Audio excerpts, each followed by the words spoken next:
Suzanne Zegers! Want dan zeggen ze, oh ja, die Limburger, omdat hij Limburgs is, heeft hij weer fantastisch gerecenseerd. Los daarvan, als Suzanne een Chinese was geweest, was dit ook een 10 geweest. Ja, dit is waanzinnig wat Suus doet. Elke repetitie weer en ook nu elke avond met de voorstellingen is dat gewoon kippenvel. Het is werkelijk een genot om met Suus te spelen. En dat voelt Suzanne heel goed aan. Die kan heel goed omgaan met tragicomische humor. Het is een vakvrouw. Zij is ervoor gemaakt om op de bühne te staan. Ja, een talent wat zich door de jaren heen ontwikkeld heeft op een magistrale wijze. En ze zingt vanuit haar tenen, ze acteert vanuit haar tenen.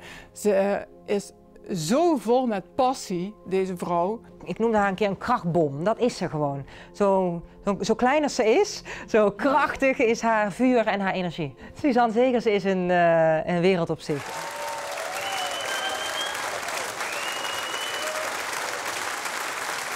Suzanne Zegers!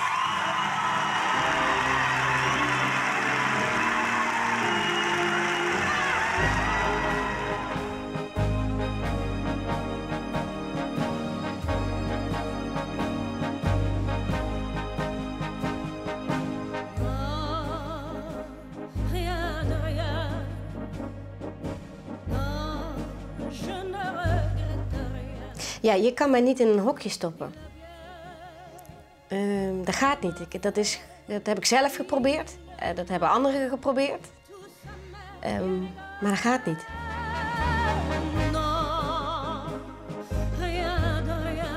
Het ene moment ben ik echt zangeres. Het andere moment ben ik actrice. Het andere moment schrijf ik. Weer een ander moment maak ik.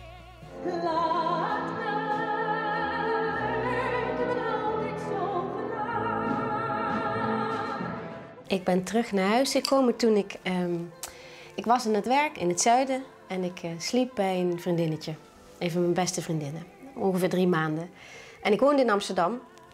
En op een gegeven moment, ik word wakker en ik voelde echt hier in mijn buik, ik moet naar huis. Ja, binnen een paar weken was het gepiept. Klopt, ja, klopt. Ja, toen was inderdaad, ja, zat ze ook even wel in een moeilijke periode. En ja, ze had zoiets van, ik wil terugkomen naar Limburg. Ik wil me omringen met mensen ja, die van me houden en die dichtbij me staan. En toen heeft ze inderdaad een periode bij mij gelogeerd. Wat ontzettend fijn was. Wat ook echt, ja, wel een beetje zo'n getrouwd stel eigenlijk wel zo. En als je me 3 weken van tevoren had gevraagd, ga je ooit terug naar Limburg? Had ik echt gezegd, ja, doe eens gek. Dat echt niet. Maar om haar lekker weer dichtbij te hebben, dat was echt wel een feestje voor mij en voor heel veel andere mensen ook. Ja. Maar het was het laatste puzzelstukje om terug te komen bij mezelf. Ja. En dat weet je pas als je er echt weer woont. Maar ik dacht dat dat het zou zijn en dat is waar geweest. Hier vind ik rust, hier ben ik thuis, hier kan ik aarden. En hier heb ik in alle rust mijn zichtbaarheid, zeg maar, als artiest, als performer weer kunnen opbouwen. En ik ben een Limburgs meisje.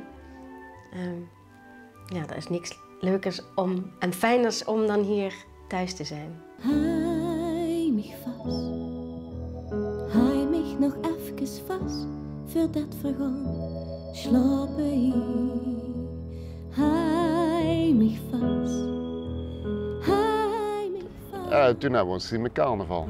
Ja, met carnaval. En toen zei jouw beste vriend, oh Suus, weet zwem er is, ik haal hem even. Nou, dat was Stef. Maar dat was gewoon, en we waren alle twee vrijgezel, zeg maar. Want het was meteen, zeg maar, uiteindelijk toen we elkaar dus wel via Instagram weer vonden.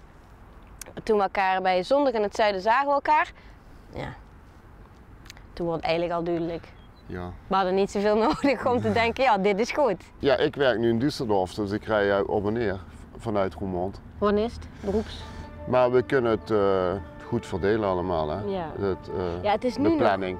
Ik weet ook niet waar die overal wordt. Over de hele wereld wordt die gevraagd. De hele wereld. Er staat iedere keer, deze week en dan bellen ze, oh dat is New York of dit is Barcelona of oh ze hebben me uit. Ik denk waar over de hele wereld speel jij? Ja, dat is ongelooflijk. Hij mich vast, hij mich nog. We snappen alle twee hoe het is om heel hard te werken voor iets wat je doet. Ja. Stef oefent dagelijks. dagelijks. Er is geen dag dat je niet je horen aan je lippen hebt. En daar kan ik nog van leren, want ik doe het dus niet elke dag. Ja, dat is echt hè. Dus zij zo vaak, moest je meer die stem trainen. Ja, daar heeft hij dus gelijk in. Maar Ja, je maar kan je alleen moet maar op dat fit niveau blijven. fit blijven. Ja. En dat kan alleen maar als je dus consequent blijft investeren in je talent, zeg maar, of in je techniek en in je... Nou, de eerste herinnering aan Suus was in 1989. Hier was een kinderkoor en Suus is op 8-jarige leeftijd is ze lid geworden van het kinderkoor De Wielenwalen uit Melick.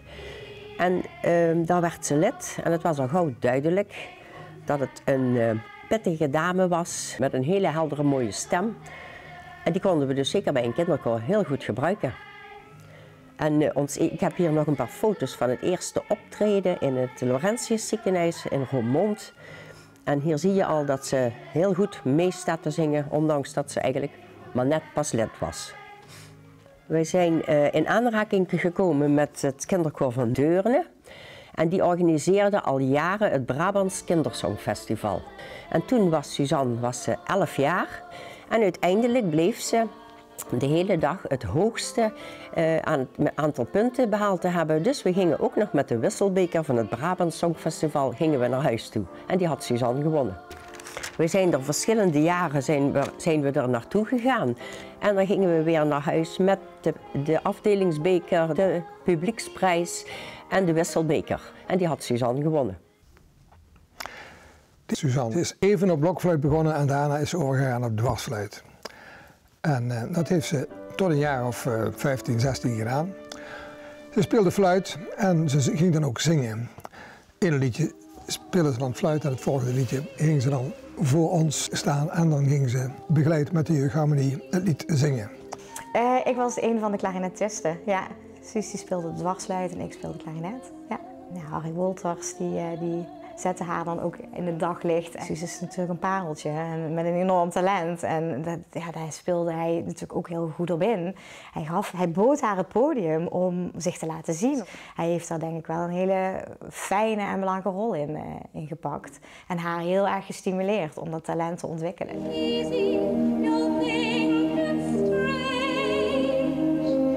En ja, Harry, de dirigent toen, ja, die deed er alles aan. Die zette er wel op het podium. Die heeft er ook een heel stuk op weg geholpen. Toen kwam de vraag van Toos van Harry, wat moeten we daarmee doen met Suzanne? Ze wil naar het conservatorium. Ik zeg, ja, dat moet je doen. Is ze naar Maastricht gegaan, naar het conservatorium. Heeft er een paar jaar zang gestudeerd, klassieke zang. En daarna is ze overgestapt naar Tilburg voor de musicalopleiding. En daar heeft ze uiteindelijk het conservatorium afgemaakt. Dan had ze iedere keer van, ja, maar ja, ik ga toch maar wat anders leren. En dan kwam Harry weer en die zei dan, kom op, je moet zingen. En zodoende is ze naar het conservatorium gegaan, maar uit haar eigen had ze dat helemaal niet in de hoofd.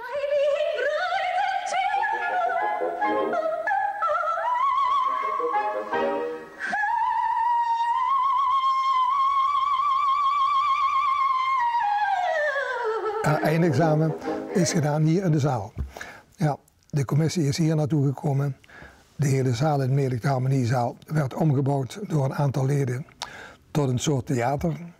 En ze heeft dus hier haar eindexamen gedaan van het conservatorium. En dat is prima verlopen.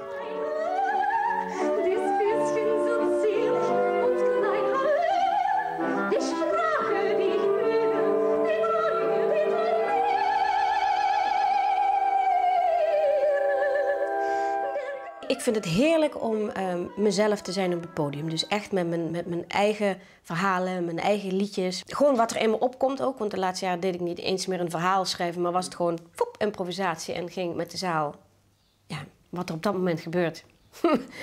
Ja, dat deed ik. Om dan in een karakter te stappen is heerlijk. En ik heb dat eerlijk gezegd voor het eerst weer ervaren bij Dagboek van een Herdershond. Want toen ging ik weer een musical spelen. Ja, en die rol was zo leuk. En ze was heel nors geschreven. Maar ik heb er comedy van gemaakt. Want ja, je mag er zelf mee aan de slag. En ik dacht, En Die rol die is groot geworden op de een of andere manier.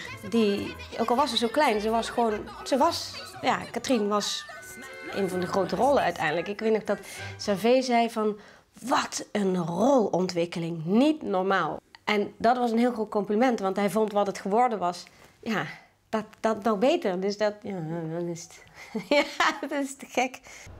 Het was zondag in het zuiden is een productie van Servé Hermans en de Maaspoort. Dus Toneelgroep Maastricht en Maaspoort in Venlo. Het is een Limburgs product. Het gaat over de watersnood. Iets waar we als Limburgers allemaal mee te maken hebben met het water. Het is een buitenproductie. Groot, 2000 man die erin kunnen. Het is natuurlijk voor de eerste keer dat we met de band repeteren. We zijn het geluid aan het afstellen. Het geluid verderop op de tribune, dus een beetje hoger, is wat prettiger en meer in balans. Dat wordt natuurlijk overal straks goed. Maar voor de mensen die hier op de eerste rij zitten en dicht bij de band, ga lekker iets hoger zitten. Een doorloop is zonder publiek. Er komt ineens alle technische elementen komen erbij. Dat is best wel een zware periode, omdat je maakt lange uren, omdat veel wachten, omdat alles gewoon moet kloppen. En als je dan zeg maar 6 dagen, 7 dagen dat gedaan hebt en alles staat, dan ga je voor het eerst de hele show doorlopen.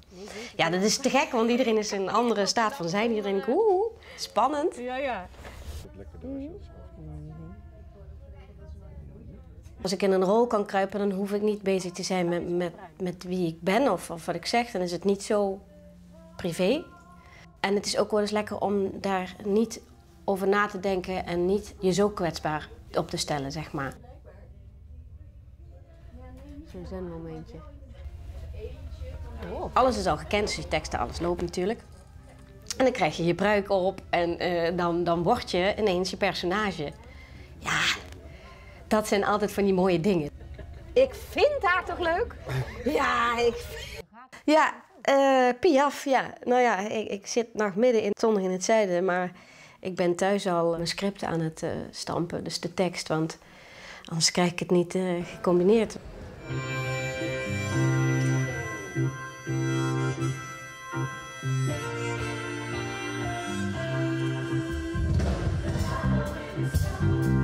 Hier woon ik, de heilige Antonius. Ook een beschermheilige woont ergens. Ik woon hier, in het zuiden. Ja, Toneelgroep Maastricht is gewoon altijd fijn om voor te werken. Een hele fijne sfeer is daar altijd.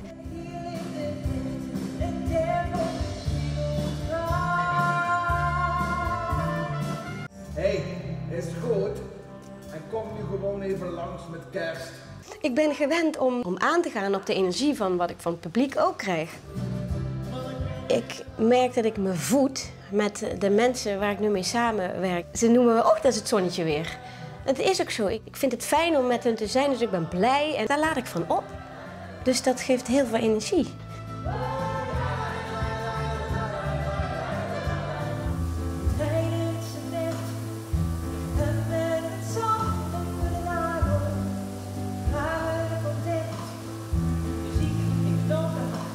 Rustig, Hubert. We hebben sinds de vorige keer die spouwmuur van de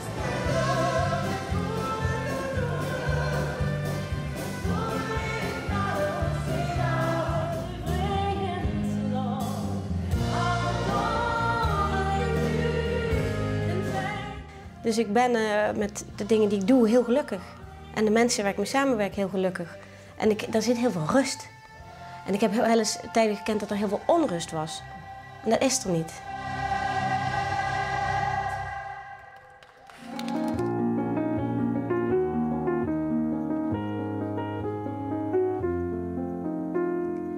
De wolken, ze varen voorbij.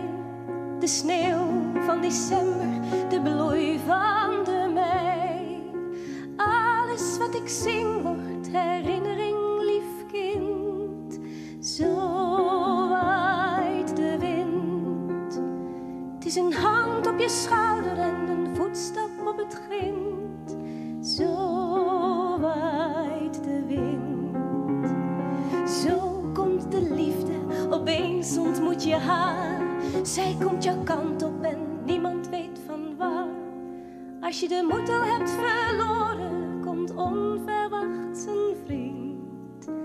Zo waait de wind je de moed al hebt verloren, komt onverwachts een vriend. Zo waait de wind.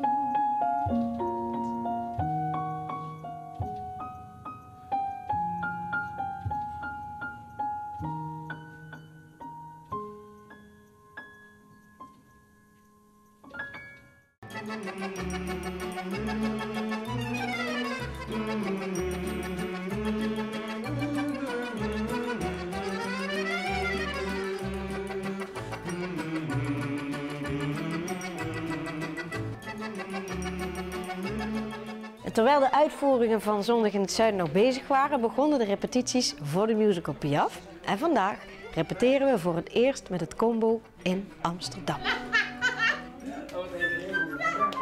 Martin Michel, de regisseur van Piaf, die heeft mij laten voelen dat wat ik deed goed was. Le flanflan du bal, ah, le flanflan du bal.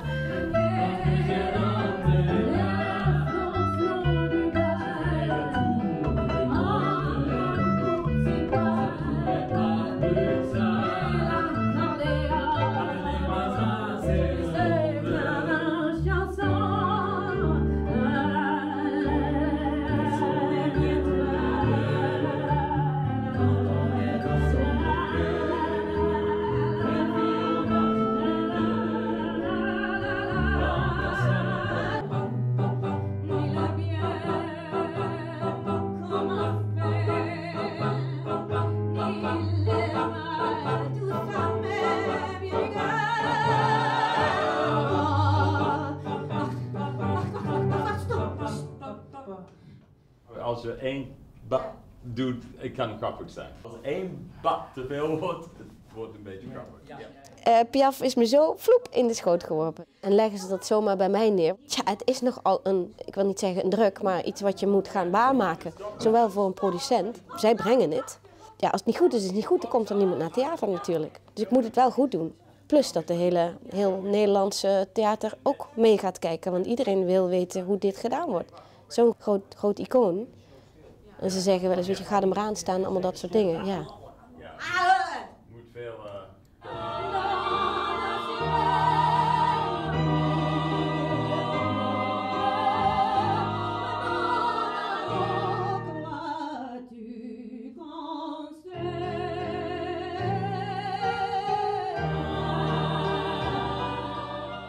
Ja, het is wel mooi, want door Piaf ga ik nu inderdaad weer het land door. Dus ik ga weer theaters in Nederland opzoeken. En dan, ik ben nooit thuis. Dus het Limburgse meidje is veel weg. En wat ik heel bijzonder en speciaal vond, is dat mijn zus, die in Zweden woont, Hanny, voor de première van Piaf naar Amsterdam is gekomen. Ja, ik ben heel trots op allebei. Ja. Dat is soms heel spannend. Kijk, bij Hanny, ja, dan zie ik het dan niet zo natuurlijk, maar als Suus iets moet, dan is dat soms wel spannend. Ja, maar het gaat eigenlijk altijd goed. En dat is toch wel heel bijzonder waar ze nu staat. Dat ze Piaf mag zingen. Ja. En daar zijn wij allebei trots op, hè? Ja, zeker weten. Ja, en Hanny, ja, die is op een andere manier heel creatief. Die maakt de prachtigste kunstwerken en doet musea inrichten. Nou, Suzanne, vanaf dat ze klein is, was ze altijd al vrolijk en zingen. En toen kon ze nog niet lezen en schrijven. En toen wilden ze naar het koortje, naar het kinderkoor. Maar daar mocht ze nog niet bij, want ze moest eerst lezen en schrijven kunnen. En toen was ze heel boos, want ze wilde gaan zingen. Ja, en zo is het begonnen. Toen we klein waren, waren we echt wel heel verschillend. Zus was altijd druk en die had altijd 100 vriendinnen en die was altijd bezig en heel sociaal. En ik was altijd heel stil. Ik zat graag in een hoekje met een boek of iets te knutselen. Ik had het niet zo op mensen, dat hoefde niet voor mij. Toen we klein waren, waren we wel echt heel verschillend. Weer de plattegrond en wat 3 keer rubber. En Kirma zegt het van ik al. Wat dacht je, je de leerboek kreeg? Nee, ik ga eens een moeder. Maar die verschillen die zijn die zijn er vanaf gegaan een beetje. Allebei zijn we meer naar het midden gekomen. Suus is rustiger geworden. Ik ben wat vrijer geworden. Ik vind het nou heel leuk om mensen om me heen te hebben en een vriendencirkel. Dus we zijn wel dichter bij elkaar gekomen op dat gebied. Ja, première Piaf Amsterdam, De Lamar. En we hebben zo'n mooie show neergezet en die zaal die werd helemaal gek. Het is eigenlijk onwerkelijk. Wat iedereen schrijft, het is echt woorden dat je denkt, oh, gaat het over mij? Ja, het gaat over mij. Wat ik bij Suzanne erg goed vond, was dat ze de hele tijd geloofwaardig overkwam. Ik ben verslaggever Media en Cultuur van de Limburger. En we werden uitgenodigd voor de première van Piaf in het nieuwe De Lamar in Amsterdam. Het was echt een voorstelling die af was. Ja, en Chantal Jansen, die heb ik dan ook na afloop even kort gesproken. En ja, die was ook ontzettend enthousiast. Ze zei van ja, de casting, dat was misschien wel het grootste pluspunt. Ze vond deze voorstelling echt een dikke 10. Ja, daar sluit ik me bij aan. Ja, en daarbij ben ik natuurlijk een Limburger. En dat is heel lastig als recensent, want dat wil je natuurlijk niet laten meewegen. Want je wilt zo objectief mogelijk zijn. Maar dan sta je er toch wel met een klein beetje trots. En dan zie je dat dit gebeurt en denk je van potverdomme, dat doet ze toch maar even goed. Ja, dat kun je natuurlijk niet opschrijven. Want dan zeggen ze, oh ja, die Limburger, omdat het Limburgs is, heeft hij weer fantastisch gerecenseerd. Los daarvan, als Suzanne een Chinese was geweest, was dit ook een 10 geweest. Suus speelde ongekend, ja, fantastisch. Het publiek was heel enthousiast. Staande ovatie, het was echt ja, ongekend. Dat mijn kind is. Dan ben ik altijd heel verbaasd en denk, is dat mijn dochter? Maar ik had mezelf verteld, geen druk erop leggen, gewoon doen wat je doet. En ik denk, ik moet hiervan genieten, want het gebeurt maar 1 keer. Maar je weet dat heel veel mensen meekijken. En dan nu première hier in Limburg, in Weert. Ja, in Toes. Dat is natuurlijk, daar heb ik heel veel zin in.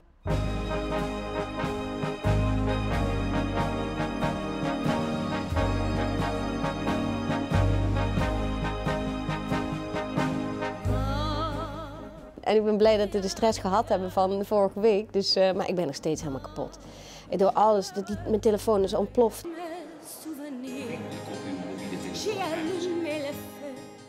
En ik geniet ervan. En wat het me gaat brengen, geen idee. Maar het is wel een rol die me tot nu toe... hier kan ik alles vol voor gaan. Vol. Ik ga dat toneel op en... Ja, ik laat het gewoon 2 uur en een kwartier niet meer los, omdat het ook niet kan.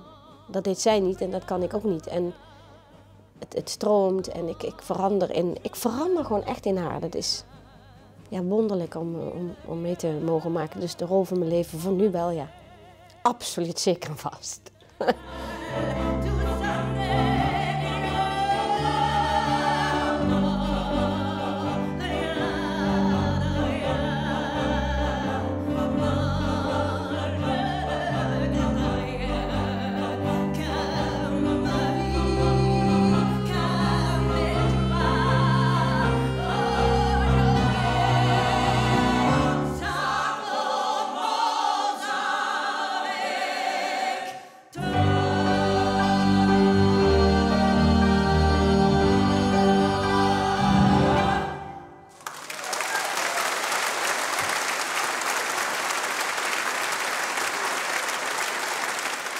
Ik dacht, ik ga het gewoon doen.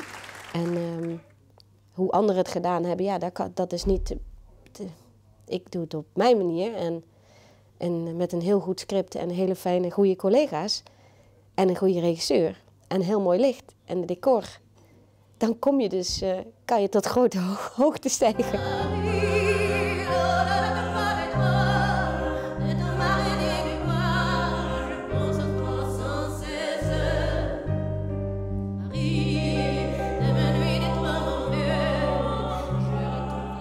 De cast, als jij zeg maar, dit is een stuk en we doen het met z'n 5, dat kan je niet alleen doen. Piaf is zonder haar medespelers helemaal niks.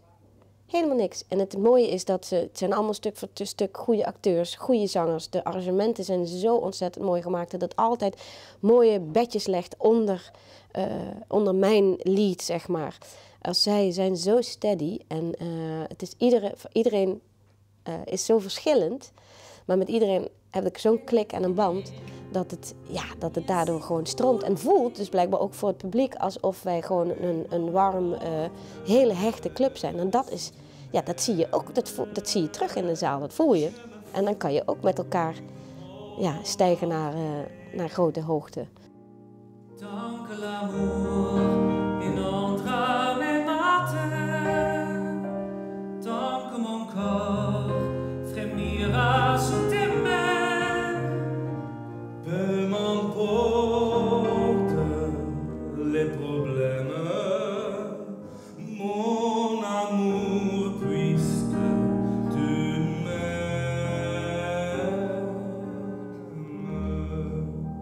Nou, dit is waanzinnig wat Suus doet met Piaf. Zij brengt Piaf tot leven op het toneel. Het is ongekend. Ik heb tijdens de repetities met volle verbijstering naar haar staan kijken. Hoe zij elke repetitie weer voor de volle 100% zich in het materiaal storten.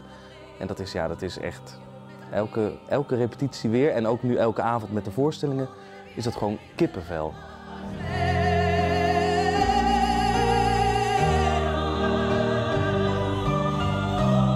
Ik heb hier geen auditie voor hoeven doen. Nee, het was er. Ze hebben het me gevraagd. Omdat ze erin geloofden dat ik dat zou kunnen. En ik heb ja gezegd omdat ik zelf ook voelde dat ik het nu zou kunnen.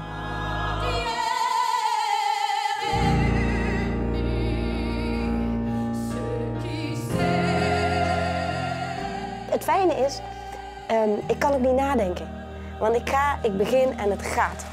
En één week door. En voordat ik het weet is het pauze en voordat ik het weet is het einde van de show. Ik ga natuurlijk nooit af. Je kan niet inkakken. Het gaat gewoon... Het is gewoon niet... Ja.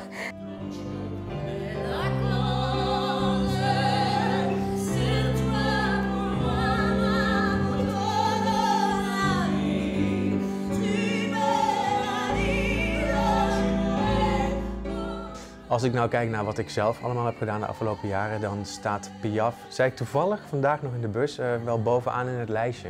Je hebt soms van die voorstellingen waarin alles klopt. En dan bedoel ik niet alleen het script, maar ook de cast, het publiek. Alles valt samen.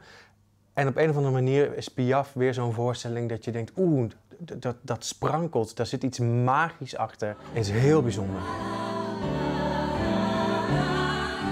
Dus wat ben ik nou eigenlijk? Ja, ben ik nou zangeres, ben ik actrice, ben ik maakster? Ik denk, dat gaat met de tijd. Het ene moment ben ik echt zangeres, het andere moment ben ik actrice, het andere moment schrijf ik, weer een ander moment maak ik.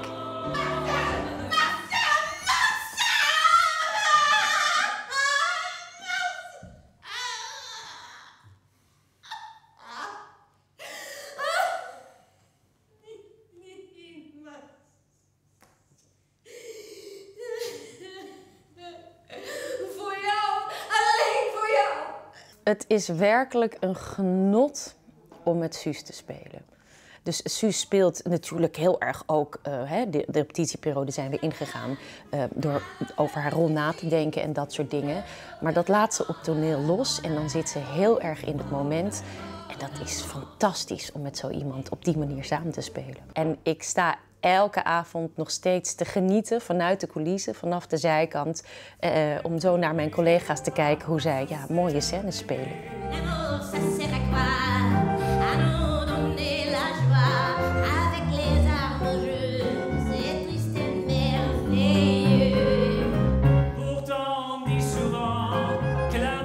Je moet er met z'n allen in blijven geloven en dat hebben we gedaan. En Martin Michel, de regisseur van Piaf, die heeft mij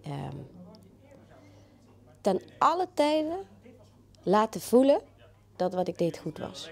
Nou, dat was een verademing.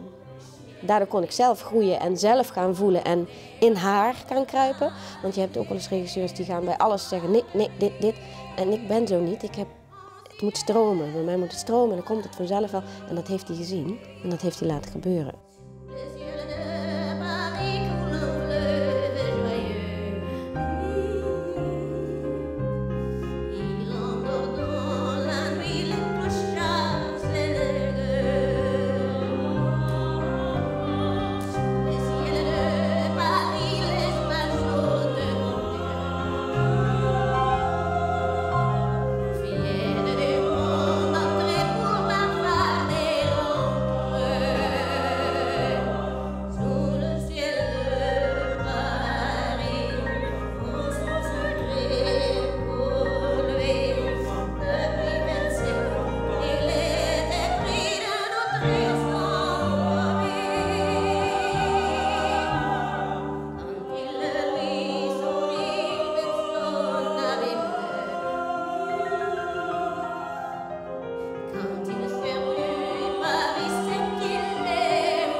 Toen ik hoorde dat Suus Piaf mocht spelen, en ja, dat wist ik al heel lang voordat ze het mocht vertellen.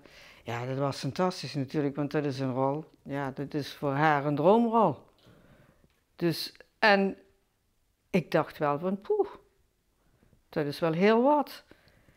Maar ik heb nooit getwijfeld of ze het zou kunnen. En mijn man, die zei vaak, jij gaat nog een keer Piaf zingen. Ja, dat is echt waar. Dus, ja, het is zo gelukt. Toen papa ziek werd, en dat ging zo snel dat hij binnen 3 weken overleed, die ervaring brengt je natuurlijk veel dichter bij elkaar.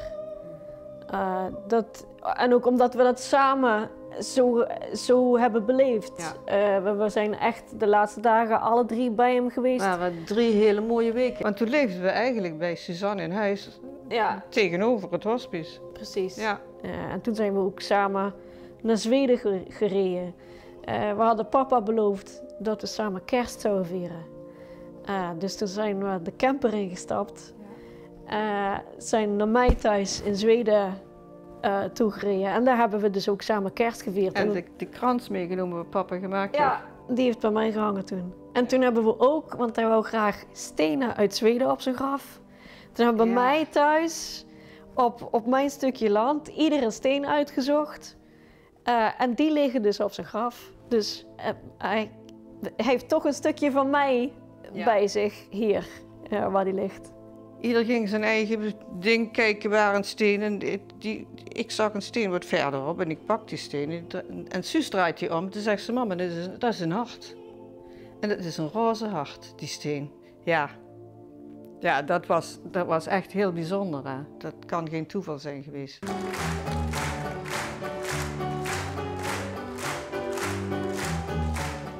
Ja, we zijn volgens mij nu bij voorstelling 79.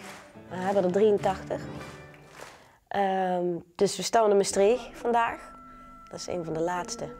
Morgen Venlo, dan Leeuwarden en Alkmaar. En dan is het klaar. Dat merk ik aan Piaf, dat heeft me wel enorm doen groeien. Ja, je kan niet stilstaan. In dit vak blijf je altijd groeien, denk ik. Ja, als je dat niet doet, dan zal je er op een gegeven moment niet meer zijn. Maar ik was heel moe. Dus ik was toe aan iets van... Omdat ik was gewoon doorgegaan van de ene productie naar de andere. En dat was me niet in de koude kleren gaan zitten. Maar dat heeft zich ook snel weer veranderd toen ik een paar dagen vrij had. En dan ga je weer opnieuw en dan vind je weer opnieuw dingen. Elke dag opnieuw vind je weer nieuwe ingangen met de groep. We hebben ook gezegd, iedere keer weer fris. En je merkt dat de show dus ook weer groeit. Daardoor krijg je er ook weer van, ja. En het publiek is zo ongelooflijk enthousiast, dat is gewoon niet meer normaal. Dus ja, je weet dat je iets goed staat te doen, dus dan is het ook heel leuk. En ik ben wel afscheid aan het nemen nu in de scène, zo elke dag al een beetje. Dat ik denk, oh ja, ik doe het nog een paar keer, dus geniet ervan. En daar ben ik heel bewust wel mee bezig. En ik denk dat ik dadelijk op het einde, dat de tranen van gelukt zijn en van opluchting van, oh, ik kan even los gaan laten weer. Ik heb vaker natuurlijk rollen gespeeld, maar dit is een hele andere orde. Ik heb tegen mezelf gezegd, Suus, dan hebben ze het niet druk, je hebt het niet druk. Nee, je hebt veel te doen. En dat is allemaal heel fijn, het zijn mooie dingen, daar laat ik van op. Zorg dat je goed eet, zorg dat je goed slaapt en blijf ademhalen. En blijf lachen. Ja, voel je een beetje? Volledig vertrouwen. Geen enkele zenuw. En als je me dat had gevraagd van tevoren, dan had ik denk ik gezegd, oh, en dat Frans, en hoe onthoud ik dat, en ik weet het niet, en of ik dat wel kan, lalala. Ik gewoon zitten en het gaat. Ja, ik weet niet wat het is. Ik ga erin en zenuwen, falen, angst, nee. Ik heb echt een andere positie in de groep. Ik draag de show, toch. En dan merk ik dat ik dus in de groep ook, ik hou mijn energie bij me. Ik kan niet overdag leuke dingen gaan doen of als ze ergens gaan, als we overnachten, meegaan een drankje doen.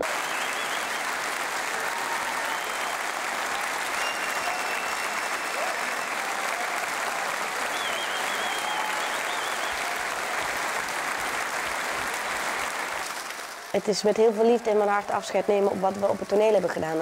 En Dat hebben zij zo mooi met mij gedaan, waardoor ik heb kunnen doen wat ik moest doen. Ja, dat is iets dat neem je wel mee voor je leven, zeg maar. En daar ben je ze altijd dankbaar voor.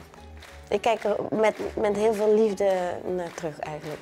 Ik had het voor geen goud willen missen en het heeft me zoveel gebracht. Ik heb er zoveel van geleerd.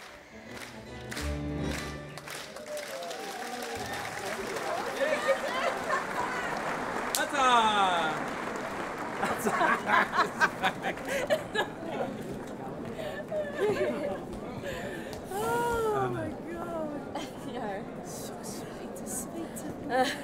Ja, warm. Oh, wat moet ik doen? Oh ja.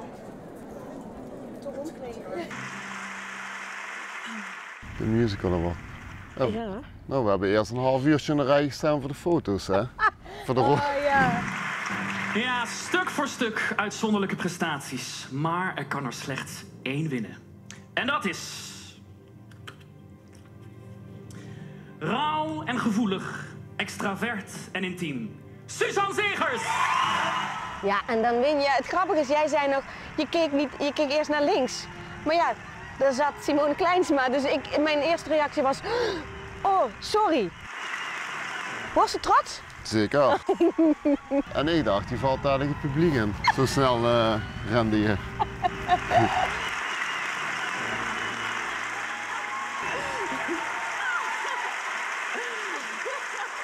Dankjewel, jury. En ik moet even zakken. Even landen. Chris, Allard, dat jullie het vertrouwen had om dit aan mij toe te vertrouwen. Mijn lieve cast. Zonder jullie had ik dit niet gekund. Frans, Sas, iedereen die hierbij hoorde. Mijn lieve man daar. Met jou wordt alles leuker. Dankjewel en wie ik vergeten ben. Ik bedank jullie allemaal zo. Dank je.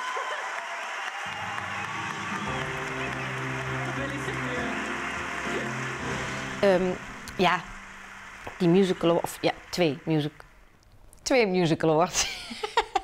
Dat is natuurlijk wel super. En dat is, het is leuk, ze staan daar op de vleugel. Het is fijn om naar te kijken, dat je ziet dat je het goed doet. Ik heb vaak gedacht vroeger dat ik het allemaal niet goed deed. En nou, blijkbaar dus wel. Dat is, ja, is fantastisch. Ik hoop dat het zo blijft.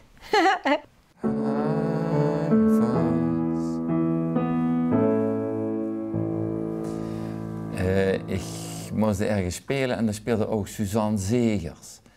En toen kwam Van der Kal en toen zijn we samen liedjes gaan schrijven. En de beveel was allebei zo goed. Ja, G en Marjan. Ja, ze hebben er eigenlijk voor het moment dat ik G ben tegengekomen, ervoor gezorgd dat ik mijn hart kon volgen.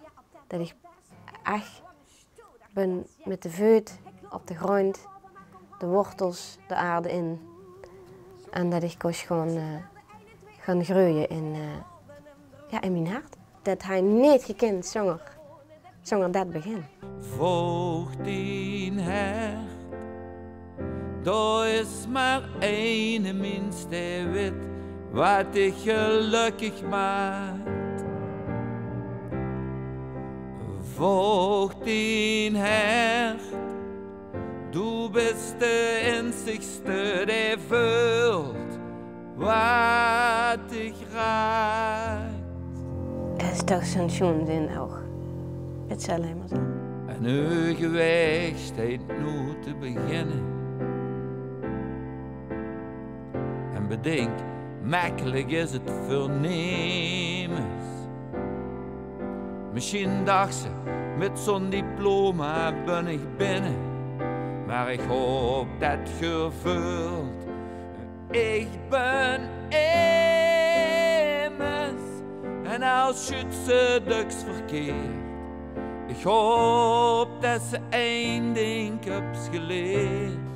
G en Marjan, dat zijn twee heerlijke mensen die mij hebben omarmd. Maar zij hebben er destijds voor gezorgd dat er een cd kwam en dat ik vertrouwde op dat ik meer kon dan alleen maar in een groep functioneren. Dus. Suus, dan een heel klein vrouwmes met een heel grote stem. Wat de lach aan zijn voet had hangen. Wat alles kent. Dat kent theater maken, dat kent rocken, dat kent echt alles. We hebben de eerste El Rij in 2015 gedaan. En toen bekend werd dat we een opera zouden maken over de toen van corruptie verdachte wethouder Jos van Rij, ja, toen ontplofte het in de media. Maar ja, inmiddels is er zoveel gebeurd dat we dachten van, nou, daar kunnen we wel weer een nieuwe voorstelling over maken. Het mooie aan het script van El Reyes is dat het briljant geschreven is. Je hebt een opera setting, zeg maar. Alles gewoon groots en daar zit heel veel drama in. Maar daaronder zit die ontzettende humoristische kant. Maar ook echtheid. En deze zit op fictie. En dat bij elkaar, dat je dus het Limburgse dialect zet op nummers uit opera's. En nou, ik weet niet wat het is, maar de hele vorm maakt het hilarisch. En toch ook echt. En als voor mij om te doen, heerlijk.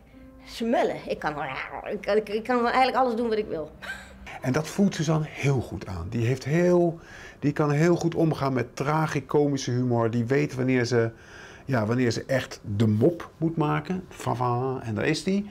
En wanneer de mop juist zit in de lach van de waarheid. Ons leefde mak is extra goed. Ons leefde mak is extra goed. Geert en Jos, Johannes Drey, Geert en Jos. Suzanne is een beest. Het is een vakvrouw. Zij is ervoor gemaakt om op de bühne te staan. Ja, Suus is een ongelooflijke vakvrouw. Ja, een talent wat zich door de jaren heen ontwikkeld heeft op een magistrale wijze. Ik heb van haar de meest uiteenlopende dingen gezien. Ja, haar talent is zo ongelooflijk, maar het is bovenal gewoon een heerlijk mens.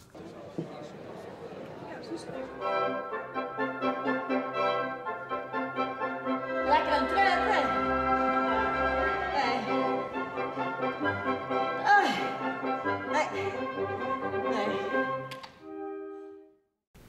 Nee, Geert, Jacques, je hebt serieus een plek voor mij gereserveerd in die extra parlementaire kabinet?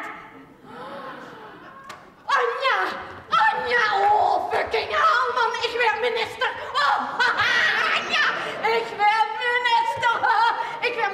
Ja, hoe zal ik het minister van werden? Geert. Ja, Geert? Anja! Du hebt de verbinding verbroken bij ons zoals de sodomieter der verwelderstruc. Geert. Het is gewoon leuk om iets te maken met 3 mensen die gewoon met de neus dezelfde kant op staan en iets moois willen vertellen. Mensen willen laten lachen, mensen willen gewoon theater maken, waar het om gaat. Geert en ik, we verkennen de ganse wereld aan. Ik ben natuurlijk totaal verliefd op Suzanne, geheel platonisch. Ja, het is een vakvrouw. Wat zei ze? Zeg het nog ene keer. Ene keer nog. Oh, nog ene keer. Jos Oeternen, zoon van de slechter. Helwerkende, vredelievende, minse. Moi.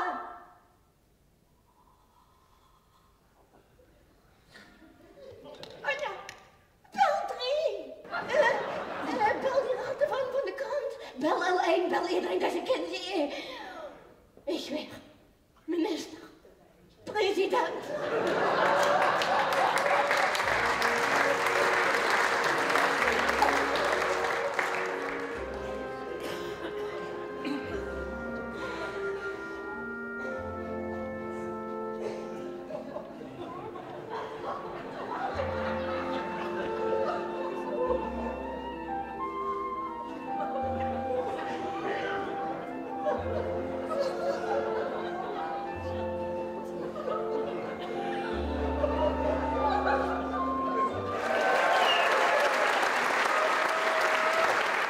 Een rij achter de rug. Het was echt fantastisch. Ja, en toen waren we eigenlijk waren de repetities voor Zondag in het Zuiden alweer begonnen. De reprise.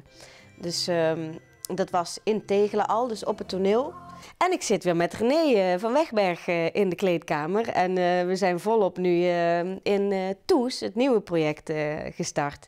Dus wij hebben daar heel veel zin in. En ik denk ook echt dat het heel erg tof gaat worden. Nou, volgende week ga jij naar Bayreuth. Ja. En dan wordt het voor ons wel weer moeilijker. Wonen we samen. Nu ga ik volgende week een weekend, dan kom ik terug een week. En dan ben ik 6 weken repetities in Generale waar ik kan komen luisteren. Hopelijk. En dan beginnen de voorstelling 4 weken. Dan moet ik aan hem. En in Bayreuth spelen aan de Ring. Daar heeft Richard Wagner de opera laten bouwen. Oh ja. En Parsifal was de eerste première in dat huis wat ik dan ook speel. En bijzonder om daar te zijn. En dus ook wel een eer om daar te spelen. Mm.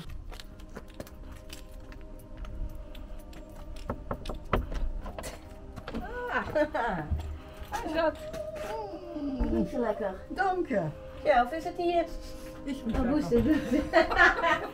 Ja, daarmee? Dat is goed. Want die ja, dat gans nu spel, dat is fijn.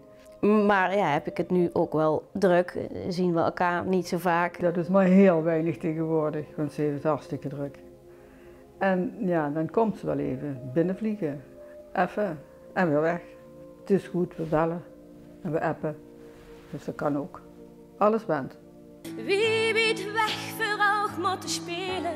Ik wil altijd naar huis. Naar huis wordt vuurvlam. Naar huis wordt is te doen. Terug over die brug naar waar ik woon. Hij mij vast. Zondag in het Zuiden, in de kleedkamer, daar is het idee ontstaan voor Toes. Samen met René van Wegberg. En we hebben nu alweer een aantal werksessies gehad. En dat we nog dichter naar elkaar zijn toegegroeid. En we kennen elkaar veel beter. We merken nu dus dat we elkaar heel goed kunnen aanvullen. En het script is eigenlijk zo goed als werkklaar. Dus we kunnen ermee gaan repeteren strakjes. En dat is heel prettig. Want dat weet je natuurlijk van tevoren niet als je met elkaar gaat samenwerken. Maar het blijkt dus een hele fijne samenwerking, dat je elkaar dus heel goed aanvoelt. En dat is heel erg leuk, heel veel lol. Ik denk ook echt dat het heel erg leuk wordt. Limburgse fly. Ik word een fly. En op een gegeven moment ga ik zo fly, hop, de wijde wereld in. One day I'll fly away. The fly. In de voorstelling zijn er echt bestaande nummers. En er zijn er ook wel een paar die we dan zeg maar vertaald hebben naar het Limburgs. Maar ook om de herkenning en het Limburgse gevoel echt bij de mensen in de zaal te laten voelen. En dat is ook voor ons ook een onderdeel van wie we zijn. Dat die Limburgse liedjes en alles wat we kennen. Maar ook een Nederlands nummer en een Engels nummer en die dan vertaald worden naar het plat. Als alleen de Zuiderling.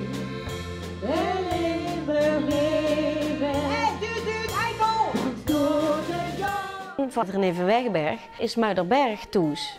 Samen met Berry en de kinderen. Ik vertelde over dat ik dus een aantal jaren geleden hier aan het werk was en dacht, oh, ik moet naar huis. Dus daar waren we over het vertellen. En ik had in mijn hoofd al gedacht van ik moet weer eens misschien eens een solo over Toes komen, over Limburg. En zij had het ook. Hé, moet er vergeet me doen. En dat zijn we gaan doen. En nu is er Toes.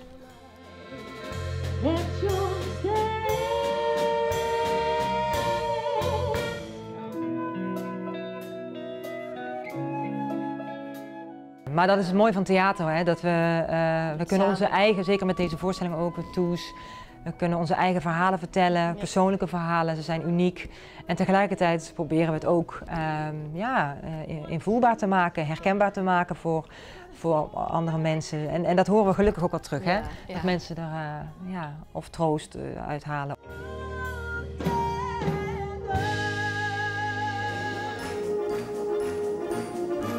Suzanne Zegers is een wereld op zich en ik hield al van haar en het publiek houdt van haar, maar ik ben nog meer van haar gaan houden door dit project. Je kijkt van een afstandje soms naar hoe zij opereert en denk je, het komt vast goed en dan sowieso achter de schermen is het al goed. En dan op het toneel, dan gaat het lichtje erop en dan vliegt ze.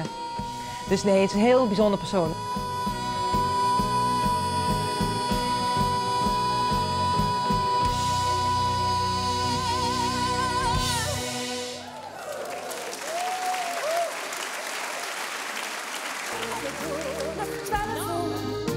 Het zonlicht brandt in mijn ogen.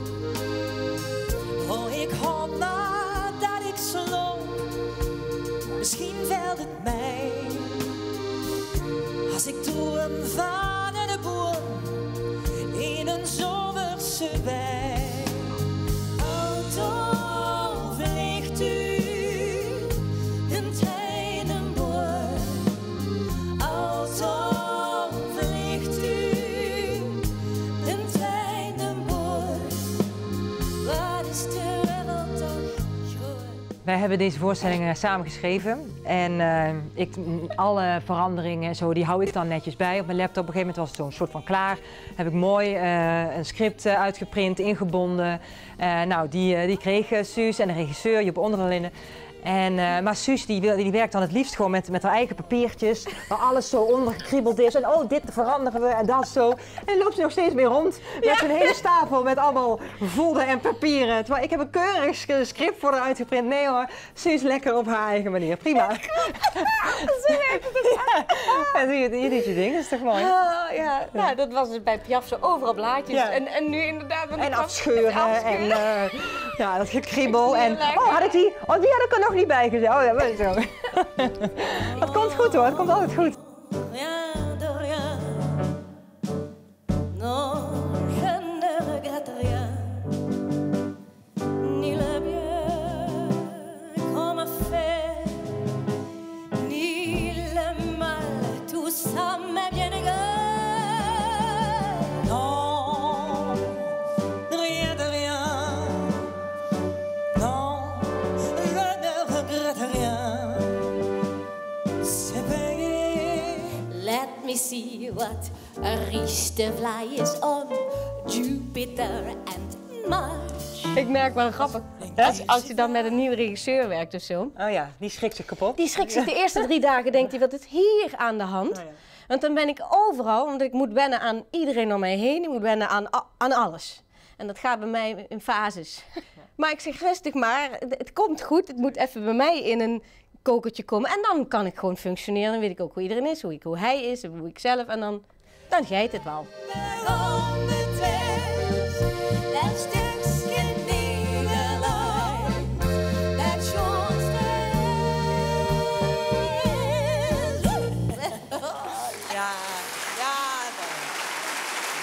Ja, onze klik. We vullen elkaar goed aan, hè, Suus? Ja. Maar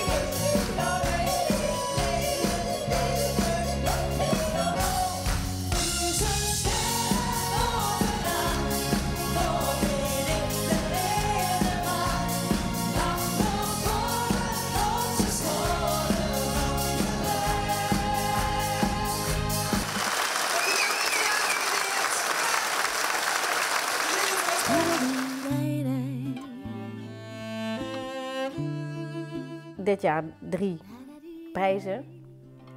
Hartstikke leuk. De Bronzen Leeuw, de Musical Award, maar ook het Schenkske. Maar de Bronzen Leeuw is landelijk een oeuvreprijs waar ik vind dat het veel te vroeg is. Ik hoop dat ik over 20 jaar kan zeggen, nu verdien ik hem. En het grappige is, het mooie is, dat ik het Schenkske het allerleukste vind. We hopen dat Stieg die prijs een schoenplekje kiest in dat nieuwe huis van in Remeu. Suzanne Zegers. En dan heb ik gasten hier. Omdat het gaat over Toes, over Limburg. Dat het gezien wordt dat je het over de Limburgse grenzen trekt. Ja, en de toekomst. Er zijn altijd dromen, maar het theater blijft toch echt wel mijn ding. Het heeft in ieder geval met muziek te maken en met zingen en met musicalen. Solo gaan, dat zal toch ook echt nog wel gebeuren. Acteren natuurlijk ook. Ja, je kan niet stilstaan. In dit vak blijf je altijd groeien, denk ik. Wie biedt weg voor ook te spelen? Ik wil altijd naar huis. Naar huis wordt vuurvlam, naar huis wordt is te doen. Terug over die brug naar waar ik woon. Hij mich vast, hij mich vast, hij mich nog even vast voor dat vergaan.